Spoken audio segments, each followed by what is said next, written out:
Brendan's he's going to share a little bit about how God has transformed his heart and his life. And so I've already introduced your name. Tell us a little bit about yourself, Brenden. So I'm Brenden, obviously. I'm homeschooled in the 11th grade. I play basketball here. Yeah, Brenden is far too humble of a guy to tell you, but he's incredible at basketball.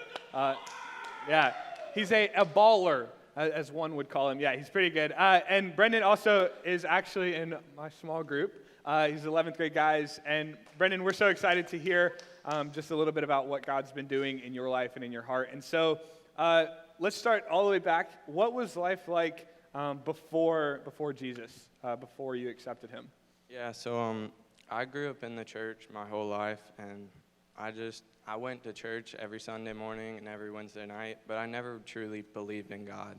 I just went every Wednesday and just yeah, I know who he is, but I don't quite believe in that. Yeah, so you were just here listening. And so talk a little bit about what that was like when you made that decision to not just listen, to not just be physically present, but also step into that. Talk a little bit about that. Yeah, so it was DNOW of 2017, and I could just hear God calling me during worship, saying, "I'm your God, come closer to me." That's huge. Yeah, do you remember the song that was playing? If not, it's okay. Does anybody remember a song from DNOW, when they were at DNOW? See, it's okay. Yeah, I was Tremble. I was just curious because that would be impressive if you remembered the exact. It was Tremble. Yeah, they played about 15 times that See, night. he does know. Yes.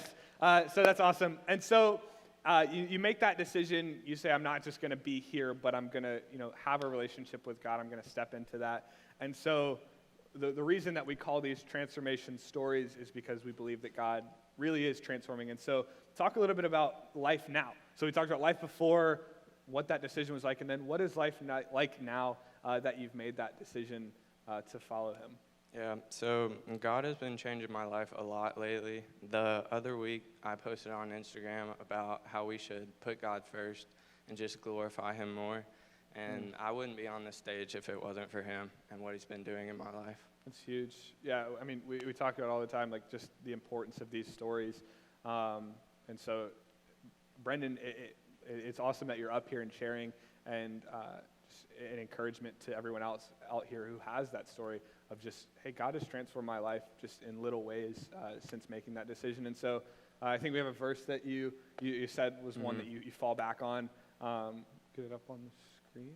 Yeah, there we go. Just one that you said is big for you, and you can talk about it or just read it if you want. Over the last couple of years, I've relied on this verse so much. It's, "Do not be anxious about anything, but in everything by prayer and supplication with thanksgiving, let your requests be made known to God." Yeah, thanks so much for sharing your story. You guys give Brenden a hand. That's awesome. Yeah.